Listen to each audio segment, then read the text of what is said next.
तो प्रेमियों, आज मैं महाभारत की बहुत अच्छी रोचक कथा सुनाता हूँ। ध्यान से सुनिए। दुर्योधन के बहनोई अर्थात जीजाजी सिंधुराज यशद्रथ था। दुर्योधन ने उसे यह कहा कि आप पांडवों की कुटिया में जाइए और द्रौपदी का अपहरण कर लीजिए। दुर्योधन के कथनानुसार जयद्रथ जब सभी पांडव शिकार करने चले गए, कुटिया में सिर्फ द्रौपदी को, पंचाली को देखकर वह उस कुटिया में गया। उस कुटिया में उसने प्रवेश किया। द्रौपदी ने उनका सत्कार किया। तो इसी बीच द्रौपदी को उसने जबरदस्ती पकड़कर अपने रथ पर बिठा लिया। द्रौपदी बोली, यह आप क्या करते हैं? इस तरह क्यों करते हैं? आप तो जमाए राज हैं, हम लोगों के सम्मान करने वाले व्यक्ति हैं, तो इस प्रकार आप क्यों करते हैं? कहा, मैं कुछ नहीं जानता, बस मैं अपना कर्म करना चाहता हूँ। इतना कहकर उसने द्रौपदी को बांध दिया और रथ को तेजी से चलाने लगा। द्रौपदी जोर जोर से चिल्लाने लगी, रोने लगी। उसकी रुदन की आवाज सुनकर पांचों भाई पांडव चकित हो गए और कुटिया की ओर दौड़ पड़े। भीम अर्जुन दोनों भाई सबसे पहले पहुंचे और जब कुटिया में द्रौपदी को अर्थात पंचाली को नहीं देखी तो दोनों भाई दौड़ पड़े।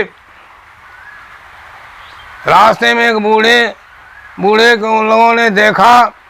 उन्हें पूछा, है भाई बाबा, आप इधर से किसी औरत को रोते हुए कहीं विवश होकर जाती हुई देखे हैं? उस बूढ़े ने कहा, हाँ, एक राजा उसके हाथ पैर को बांधकर, एक नारी के हाथ पैर को बांधकर और तेजी से रथ चला रहा था और वह विवश महिला सहायता के लिए चिल्ला रही थी और रो भी रही थी। तो पूछा, किधर गया और कितनी दूर गया होगा? बूढ़े ने बता दिया कि करीब 2 कोस चला गया होगा और दिशा भी उसने बता दी। इस बार भीम दौड़ने की कोशिश करने लगा। तो अर्जुन ने कहा, भैया दौड़ने की कोई जरूरत नहीं, मैं हो सकता आपके दौड़ने से वह मिले भी नहीं भी मिले, मैं ऐसा करता हूँ कि उसका रास्ता ही बंद कर देता हूँ, उसको भागने के लिए रास्ता नहीं मिलेगा। कहा, कैसे करोगे? कहा, भैया नहीं जानते मेरे वान विद्या, मेरी विद्या, मेरे अस्त्र शस्त्र की विद्या, मेरे वान की विद्या आप नहीं जानते हैं? तो यह बात तो सही है कि भीम संसार में सर्वश्रेष्ठ गदाधारी बलशाली था, किंतु उसको दिमाग की कुछ कमी थी। सही है कि बुद्धि से वह काम होता है, वह काम बहुत दुष्कर काम, बहुत कठिन काम भी सफल हो जाता है। बुद्धि वहाँ पर काम करती है, बुद्धि उस काम को करती है जिसे मनुष्य बल से नहीं कर सकता है। बुद्धि यस्य बलम तस्य निर्बुद्धे तू कुतो बलम, जिसको बुद्धि है उसी को बल है, निर्बुद्धि को बल कहाँ से। इतना कहकर अर्जुन ने इतना भीम को कहकर कि मैं उसके रास्ते को बंद कर दूंगा। बस अपने अस्त्र विद्या के कारण एक चमत्कार उसने दिखाई, जिधर से वो सिंधु राज जयद्रथ भागे जा रहा था, वन के द्वारा भयंकर दीवार अर्जुन ने बना दी और उस दीवार के चारों तरफ दीवार बना दी और उसी दीवार के अंदर वह जयद्रथ और रथ और द्रौपदी सहित फंस गया और भागने में विवश हो गया। दोनों भाई वहां पहुंचे और जाकर द्रौपदी का बंधन खोलकर जयद्रथ के बाल को पकड़कर खींचकर नीचे उतारा। भीम ने उसकी खूब पिटाई की। भीम ने उसकी पिटाई करनी शुरू कर दी। उसी समय धर्मराज युधिष्ठिर वहां पहुंच गए और पांडव भी पहुंचे। युधिष्ठिर ने कहा, भीमसेन बस बंद करो प्रहार, तुम्हारे प्रहार से यह जीवित नहीं रहेगा, इसीलिए अब इसे मत पीटो, नहीं तो बहन दुशाला विधवा हो जाएगी।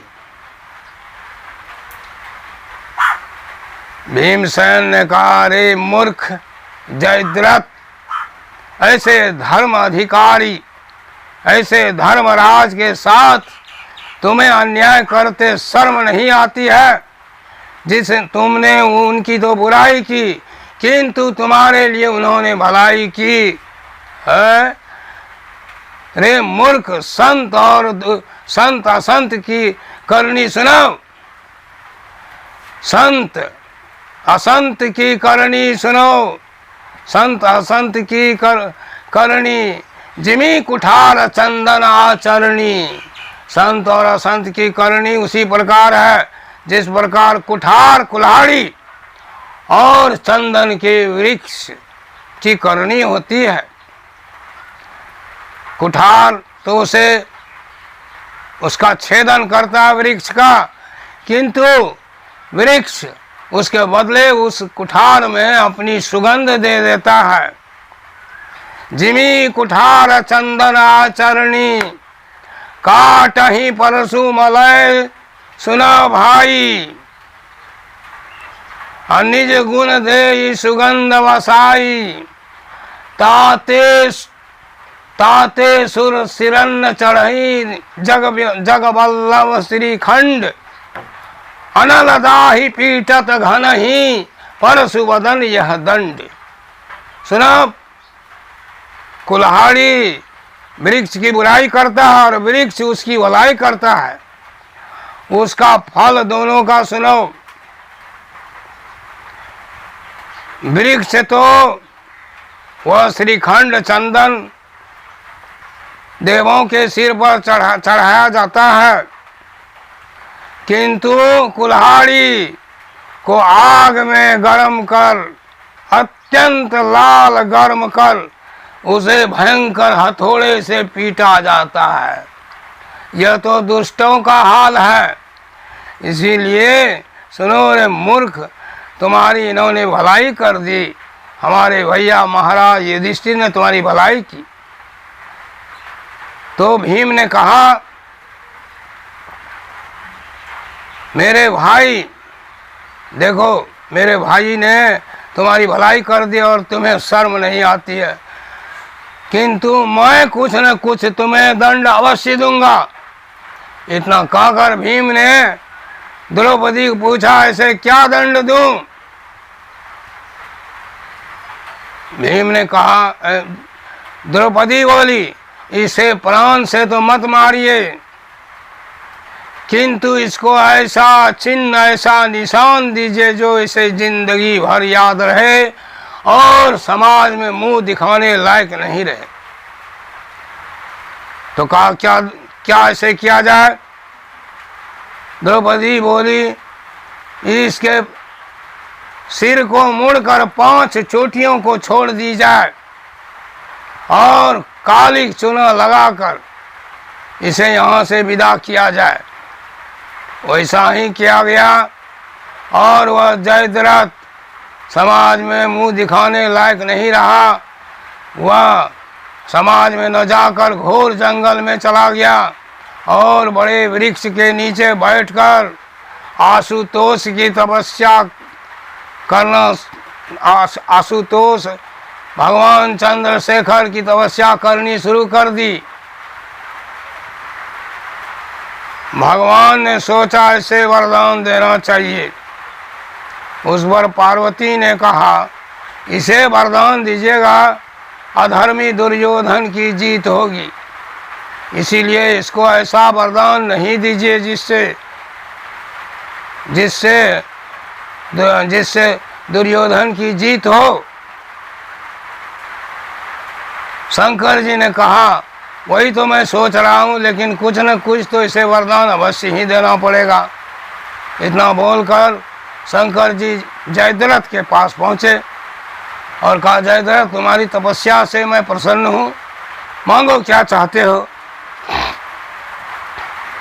जयद्रथ ने कहा, हे गंगाधर, यदि आप मुझ पर प्रसन्न हैं, मुझे यही वरदान दीजिए कि मैं 5 पांडवों को पराजित कर सकूं।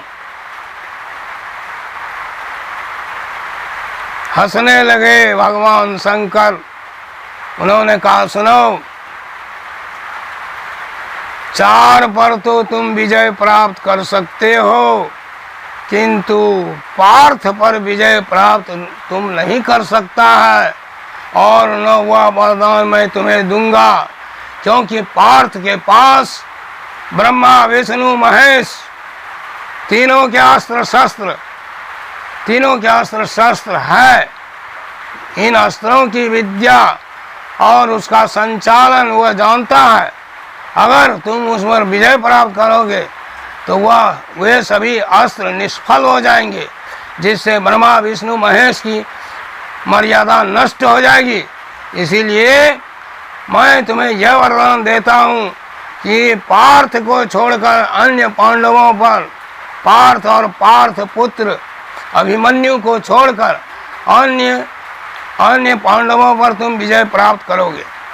इतना कहकर प्रभु अदृश्य हो गए और तब जयद्रथ फिर राजधानी में लौटा। बस और कथा मैं कल कहूँगा। कल्याण हो।